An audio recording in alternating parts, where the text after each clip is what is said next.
The Civil War left the United States in ruins, with estimated casualty numbers between 600,000 to 1 million.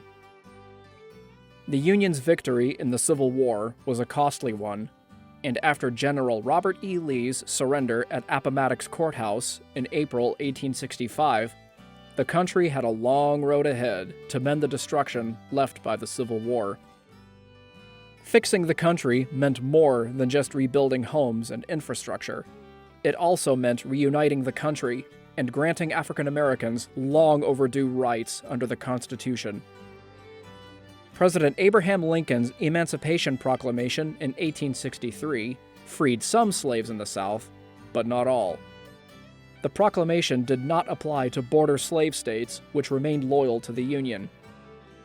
The Emancipation Proclamation was not only the precursor to the 13th Amendment, but also was a military measure. Thanks to the proclamation, around 200,000 African Americans joined the Union military, and their contributions aided in crushing the Confederate Rebellion.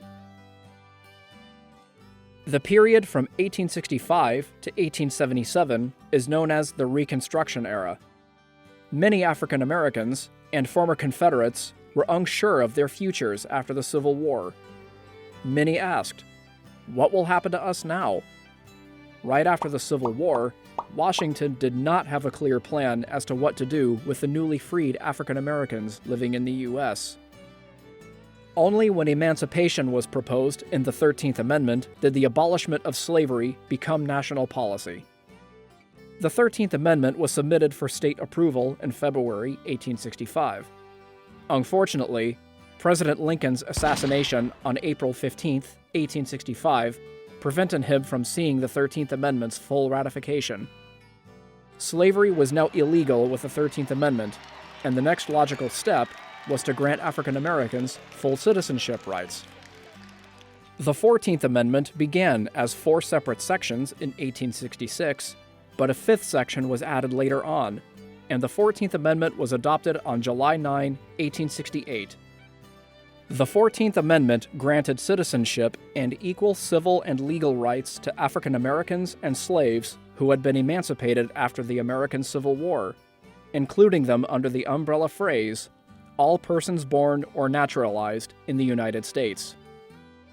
The last of the Reconstruction Amendments was the 15th Amendment, which granted African Americans the right to vote. The 15th Amendment almost granted women's suffrage, but it instead went to African American suffrage first, since the sentiment at that time was that the nation could not handle 2 great reforms at once. Being able to vote and run for congressional positions in U.S. elections were viewed as symbolic to African Americans. It meant being fully recognized as United States citizens, with voices of their own. With all this monumental legislation and progress, civil rights for African Americans was a done deal, right? Unfortunately, the answer to that is a hard no. Resistance in both the state and federal levels created major stumbling blocks for civil rights in the late 1800s, and ultimately caused the great experiment in biracial democracy to fail. So, just how bad was this resistance to Reconstruction? Well, let me elaborate. Following the Civil War, African Americans found themselves subjected to new forms of discrimination, racism, and violence, especially in the American South. One massive debate during Reconstruction was what would happen to all those recently defeated former Confederates. What would be asked of them before they could be allowed back into the fold of the Union? The next president after Abraham Lincoln was Andrew Johnson. While Johnson was no friend to the old Southern plantation aristocracy, he really was no friend to African Americans either, for he believed that blacks should remain subordinate to whites.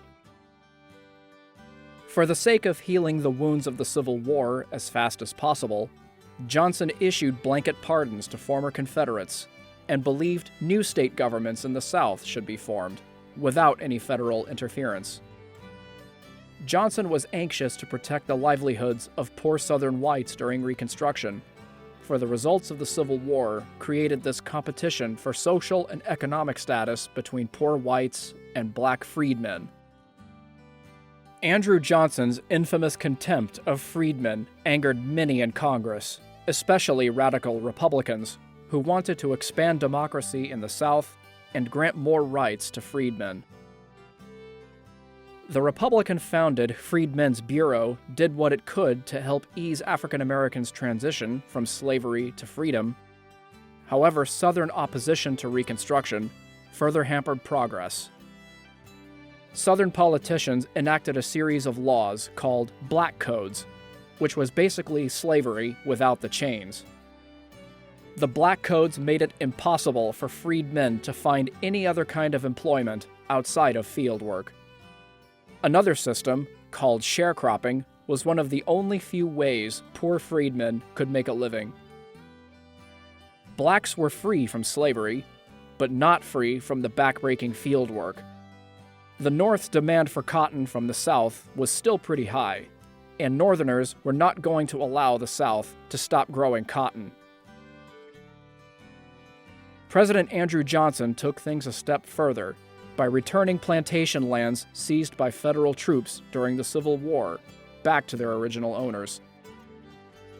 Yes, President Andrew Johnson is solely responsible for reneging General William Tecumseh Sherman's Special Field Order 15, or as it's more commonly known, 40 acres and a mule. African Americans could not seem to catch a break. They mainly just wanted to enjoy the fruits of their own labor and be left alone to live their lives. One condition the federal government placed on former Confederate states: in order to be welcomed back into the Union, they must accept the 14th Amendment, whether they liked it or not. Republicans held the sentiment that, if people can be discriminated based on skin color, then is slavery really gone? This enraged Democrats, so much so that after the 14th Amendment was announced, President Johnson accused Republicans of treason for usurping state power. Power would ultimately shift to a Republican majority in the 1866 election. Republicans now had a bigger say in the course of Reconstruction's history. The following year, in 1867, the Radical Republicans' Reconstruction Plan was enacted, which angered many white Southern politicians. The former Confederate states were broken up into 5 military districts, each commanded by a general to administer justice and enforce laws. Southerners viewed Northerners as vicious aggressors, coming in to impose their perversion of black equality and to radically change the Southern status quo. Change and progress would not be easy for the millions of freedmen living in the South. Many white Southerners feared for their livelihoods, and Southern states turned to enacting bureaucratic legislation and vicious forms of violence to keep blacks in their place. Discrimination ranged from poll taxes, educational tests, and grandfather clauses to outright violence such as beatings and lynchings. Anger in the South was stirred even further at the blatant hypocrisy of Reconstruction policies in the North. Out of all the states in the North, only 5 allowed African Americans to vote.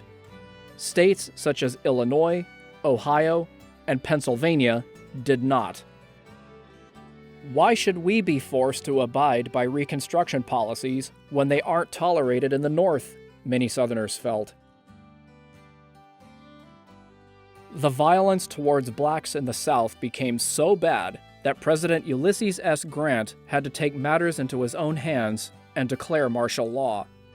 President Grant's crackdowns on white Southern vigilantes gave a measure of peace during Reconstruction, but only temporarily. Widespread government corruption, rumors of black lawmakers plundering the Treasury, and the crash of the North's economy, known as the Panic of 1873, caused sentiments of Reconstruction to change in the North. After the 1873 crash, white Northerners began to sympathize with their Southern brethren, and the emergence of the Confederate Lost Cause movement, a romanticized hearkening back to simpler times, began to take hold. Over time, violence and intimidation against blacks increased again. Southern Democrats eventually regained power, and Northern whites did nothing to stop it. In 1877, Reconstruction had officially died, and much of the progress made for African American civil rights would be undone. A backroom political compromise was struck. To solve the disputed results of the 1876 election, Republicans could keep the White House in exchange for their abandonment of Reconstruction policies.